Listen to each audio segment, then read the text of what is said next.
अस्सलाम वालेकुम दोस्तों, मैं हूं शाहिद शाह। आज हम देखेंगे कि जुल्फ़िकार अली भुट्टो का मशहूर नारा रोटी कपड़ा और मकान कहां तक पहुंचा।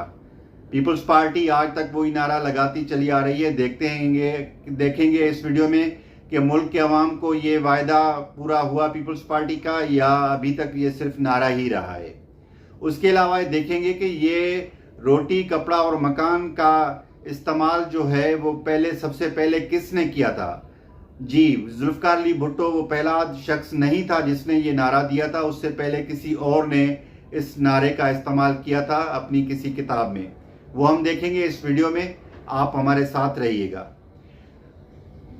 जी, शुरू करते हैं।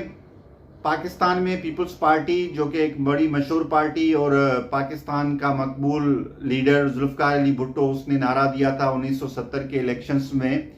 70 से जो है उन्होंने इलेक्शंस जो शुरुआत हुई, उनकी पार्टी आगे बढ़ी, तो उन्होंने नारा दिया रोटी कपड़ा और मकान। उन दिनों में सोशलिज्म जो है वो दुनिया में उसकी मुहिम बड़ी तेज़ी से चल रही थी और आवाम से ज़्यादा वोट लेने के लिए, उनको जो है कायल करने के लिए रोटी कपड़ा और मकान, तीन ऐसी चीज़ें थी जो कि सबकी ज़रूरत थी। उन दिनों में भुट्टो ने ये नारा दिया और बड़ा कामयाब रहा और बड़ा पॉपुलर लीडर बन गया वेस्ट पाकिस्तान का। ईस्ट पाकिस्तान अलग हो गया तो फिर पाकिस्तान ही रहा, जिसको पहले जो वेस्ट पाकिस्तान था, जिसमें पंजाब, सिंध, सरहद और बलूचिस्तान के प्रोविंसेस आ गए। सरहद आगे चल के जो है उसको KPK का नाम दिया गया। अब देखते हैं कि रोटी कपड़ा और मकान की जो बात की गई थी वो कैसे रही। इसमें देखेंगे हम कि इंडिया और उसके बाद फिर बांग्लादेश जो है वहाँ पे क्या सूरत हाल रही, और वहाँ की हुकूमतों ने भी नारे दिए। मुख्तलिफ नारे थे जो जुल्फ़िकार अली भुट्टो के नारे से, लेकिन क्या ये पाकिस्तान में वाकई तब्दीली आई या नहीं आई। अब मैं थोड़ा सा आपको डेटा बताता चलूं जो कि मुख्तलिफ इंटरनेशनल इदारों के से लिया गया है। पाकिस्तान में इस वक्त तकरीबन 10 करोड़ 40 लाख अफराद ऐसे हैं जो गुर्बत की ज़िंदगी गुजार रहे हैं और 2 करोड़ लोगों को मुस्तकिल कोई रहाइश मुयसर नहीं है, उनका कोई ख़ास घर नहीं है। इसके अलावा 4 करोड़ 60 लाख अफराद ऐसे मुल्क में पाए जाते हैं जिनकी ग़िज़ाई ज़रूरियात पूरी नहीं होती। तो ये सूरत हाल अभी भी चली आ रही है। और भुट्टो का जो नारा था वो सिर्फ इलेक्शंस तक तो सही रहा, वोट लेने तक तो सही रहा, लेकिन प्रैक्टिकल उसमें अमल दरामद नहीं हो पाया। जुल्फ़िकार अली भुट्टो ने अपने दौर में लैंड रिफॉर्म्स किए और सनतों को नेशनलाइज किया, लेकिन लैंड रिफॉर्म्स की प्रैक्टिकल सूरत हाल ये थी, हकीकत में ये हुआ कि सिर्फ एक से जो नहरी ज़मीनों की ज़मीन थी आबपाशी के अंदर आती थी, वो 1 से 2% ज़मीन ही सिर्फ किसानों में बांटी गई और बाकी जो है उसको जागीरदाराना तबके ने नाकाम बना दिया। उसके अलावा जो प्राइवेट इंडस्ट्रीज़ थी उनको नेशनलाइज किया गया, कौमी सनतें बनाया गया। उसका एक बड़ा अहम मौजू है, उस पर डिस्कस करेंगे किसी और वीडियो में, लेकिन उसका भी वैसे इतना कहा जा सकता है कि खातिर खा कोई फ़ायदा नहीं हुआ था। तो नारा तो अपने दौर का जो है वो मकबूल रहा, लेकिन उस पर अमल दरामद जो है वो नहीं हो पाया। पीपल्स पार्टी उसके बाद भी जुल्फ़िकार अली भुट्टो के शहादत के बाद भी उस नारे को इस्तेमाल करती रही है, लेकिन अमली तौर पे इन चीज़ों को पूरा करने के लिए कोई ख़ास तवज्जो नहीं दी गई। पीपल्स पार्टी के अंदर जो जागीरदाराना तबका है वो लैंड रिफॉर्म्स का सबसे ज़्यादा मुखालिफ था। इस वक्त पीपल्स पार्टी के अंदर ज़्यादा जागीरदार ही मौजूद हैं और जिन्होंने इन लैंड रिफॉर्म्स को नाकाम बना दिया और रोटी कपड़ा और मकान का नारा जो है वो सिर्फ नारा रहने दिया है। बेनज़ीर इनकम सपोर्ट प्रोग्राम किसी हद तक थोड़ा बहुत काम कर रहा है, लेकिन बेनज़ीर इनकम सपोर्ट प्रोग्राम की अपने एक उस पर भी एक तनकीद है कि उसके अंदर जो है करप्शन भी मौजूद है प्रोग्राम के अंदर भी, और वो बेगरी की तरफ ले जाता है नेशन को। जी, जिसमें ये होता है कि लोग काम नहीं करते और वो एक खैरात तक महदूद रहना चाहते हैं। मैं अभी इस वक्त आपको साथ शेयर करता हूं पाकिस्तान के साथ इंडिया और बांग्लादेश का भी डेटा आप देखते जाएं, जिसमें सारी लिस्ट में पाकिस्तान उनसे इंडिया और बांग्लादेश से बहुत पीछे रहा हुआ है। इन 3 चीज़ों पे हम बात करते हैं।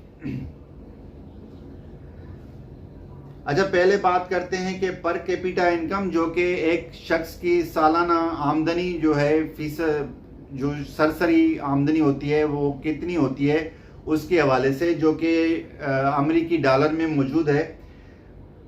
2024 में पाकिस्तान की ये आमदनी थी $1588, जो कि 2025 में एक्सपेक्टेड है कि $1680 पर शख्स जो है पर पर्सन बन जाएगी। इंडिया में पर कैपिटा इनकम 2024 में थी $2800 पर पर्सन, जो कि अब इम्कान है कि बढ़ के 2937 बन जाएगी। इसमें बांग्लादेश, जो कि पाकिस्तान का एक हिस्सा था, 1971 में अलग हो गया, वो उसकी पर कैपिटा इनकम जो है वो इंडिया से भी बेहतर है। वहाँ पे पर कैपिटा इनकम $3456 पे मौजूद है। बांग्लादेश में सियासी सूरत हाल जो है हालांकि इतनी अच्छी नहीं रही है थोड़े गुज़श्ता कुछ सालों में, लेकिन उसके बावजूद उसकी पर कैपिटा इनकम बहुत स्ट्रांग रही है, इंडिया से भी और पाकिस्तान से भी। अब आगे चलते हैं। जो मुल्की मईशत में कहा गया है कि गुर्बत की लकीर क्या है, गुर्बत कहाँ तक है, उसके हिसाब से अगर देखते हैं तो वो पाकिस्तान में जो आबादी है 25 करोड़ की आबादी को लिया गया है, उसके हिसाब से 25.3% यानी कि 6 करोड़ 30 लाख लोग गुर्बत की ज़िंदगी गुजार रहे हैं, जो कि 2019 में 21.9% थी, उससे अब बढ़ गई है गुर्बत। उसका रीज़न था कि कोविड आया, वो भी आया, और 2022 में फ्लड्स भी आए, उसकी वजह से गुर्बत और ज़्यादा हो गई। लेकिन हमारी जो सियासी सूरत हाल रही है मुल्क की, वो भी बिल्कुल जो है वो इस्तेकाम वाली नहीं रही है। उसकी वजह से भी मुआशी पॉलिसियाँ भी सही नहीं रही हैं, जिसकी वजह से गुर्बत में इजाफा हुआ है। इंडिया में ये गुर्बत की फीसद जो शरह है वो उनकी आबादी का 10% है, यानी कि 14 करोड़ लोग जो है वो गुर्बत की ज़िंदगी गुजार रहे हैं। और बांग्लादेश में ये 12.9% उनकी आबादी, यानी कि 2 करोड़ 20 लाख के नंबर्स आ रहे हैं। बांग्लादेश में 1991 में 44.2% लोग गुर्बत की ज़िंदगी गुजार रहे थे। उन्होंने इतना इम्प्रूव किया बांग्लादेश ने कि 44.2% से कम करके 12.9 पे ले आए। लेकिन पाकिस्तान में गुर्बत और बढ़ी है। ये तो थे हमारे कौमी अदाद व शुमार जो गुर्बत के हवाले से, लेकिन इंटरनेशनल गुर्बत के हवाले से जो अदाद व शुमार हैं उसके हिसाब से $3.65 यानी कि $3.65 जो हैं वो अगर रोज़ाना की आमदनी नहीं है, ये 2017 में तय किया गया था, अगर वो नहीं है तो उस जो जिसकी आमदनी नहीं होगी वो गुर्बत की लकीर से नीचे कहलाएगा। इसके हिसाब से अगर देखते हैं तो पाकिस्तान में 42.3% लोग, यानी कि 10 करोड़ 60 लाख अफराद जो है वो गुर्बत की ज़िंदगी गुजार रहे हैं, जो कि 2022 में 34.2% थी, यानी कि गुर्बत उससे ज़्यादा बढ़ गई है। इंडिया में ये तनासुब जो है वो 28% है उनकी आबादी का, जबकि बांग्लादेश में 30% लोग गुर्बत की ज़िंदगी गुजार रहे हैं। हम 42.3% से उनसे काफ़ी आगे हैं। अब बात करते हैं कि जिन लोगों के पास घर नहीं है या मुस्तकिल सही रहायश नहीं है, उसमें पाकिस्तान में ऐसे 2 करोड़ लोग मौजूद हैं और 12 लाख बच्चे ऐसे हैं जो कराची, लाहौर, रावलपिंडी जैसे बड़े शहरों में सड़कों पे ज़िंदगी गुजारते हैं। और इतने बिल्कुल आप समझते हैं कि देखें कि जो बच्चे सड़कों पे ज़िंदगी गुजार रहे होंगे, उनकी ज़िंदगी कोई भी उनसे क्या भी फ़ायदा उठा सकता होगा और उनकी मुआशी हालत कैसे होंगी, भूख बदाली में किस तरह से गुजार रहे होंगे, ये आप खुद तयन करें। भारत में ऐसे अफराद जो कि जिनके पास सही घर नहीं है, उनकी तादाद सिर्फ 18 लाख है। आबादी उनकी देखें 1 अरब से ज़्यादा है और उनका जो बेघर अफराद हैं उनका तादाद बहुत हमसे भी कम है। और बांग्लादेश में ये अफराद जो हैं जो कच्ची आबादियों में रहते हैं वो 30 से 50 लाख के करीब उनका बताया गया है। अब इस डेटा में कुछ डेटा ऐसा है जो कि वेरी करेगा, मुख्तलिफ होगा, पता नहीं चलेगा क्योंकि सही इस पे स्टडीज़ नहीं की गई हैं, लेकिन ज़्यादा तौर पे जो पता है, जो एक माना जा रहा है डेटा कि ये डेटा दुरुस्त है, वो हम आपके साथ शेयर कर रहे हैं। इसके अलावा आगे चलते हैं कि भूख की ज़िंदगी सूरत हाल क्या है। भूख के हवाले से पाकिस्तान 127 मुल्कों की फहरिस्त बनाई गई जहाँ पे इस फहरिस्त को देखा गया, जिसमें पाकिस्तान का 109वां नंबर है, यानी कि 27.9% ऐसे लोग हैं जो कि आप 4 करोड़ 60 लाख बनते हैं जो भूख पे हैं, जिनको प्रॉपर ग़िज़ा मुयस्सर नहीं है। वैसे तो 82% ऐसे मुल्क पाकिस्तान में लोग मौजूद हैं जिनको सही ग़िज़ा और प्रॉपर न्यूट्रिशन वाली ग़िज़ा मुयस्सर नहीं है, लेकिन ये ऐसे हैं जो भूख वाली ज़िंदगी गुजार रहे हैं। ऐसी लिस्ट के अंदर भारत का नंबर 105वां था और जहाँ पे 27.3% लोग जो हैं वो ग़िज़ाई किल्लत का शिकार हैं, जबकि बांग्लादेश में 19% नंबर है। बच्चों के अगर की बात की जाए तो पाकिस्तान में 5 साल की उम्र तक के जो बच्चे हैं वो 40% ऐसे बच्चे हैं जो इंतहाई ग़िज़ाई किल्लत का शिकार हैं।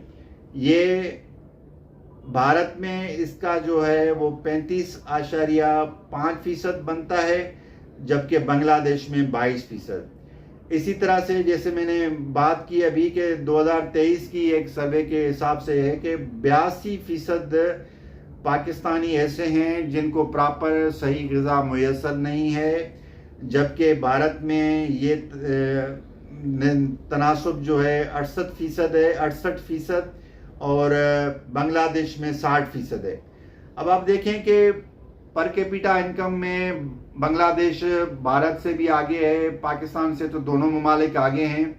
और दूसरी जो हमने सूरत हाल बताई जिसमें गुर्बत आ गई और जिनके पास घर नहीं है, बेघर अफराद आ गए, भूख आ गई, इन सब में अगर देखें तो पाकिस्तान भारत और बांग्लादेश से पीछे है।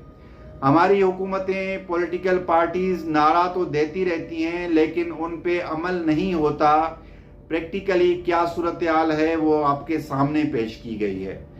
अब बात करते हैं कि ये डेटा कहाँ से आया। ये डेटा वर्ल्ड बैंक, IMF और ग्लोबल हंगर इंडेक्स 2024 का डेटा है और यूनाइटेड नेशंस के डेवलपमेंट प्रोग्राम से लिया गया है। अब आप देखें कि ऐसी सूरत हाल में इन नारों की क्या ज़रूरत है। जो नारे दिए जाते हैं, बड़े बड़े नारे दिए जाते हैं, लेकिन अमल पेरा उस पर कुछ भी नहीं होता।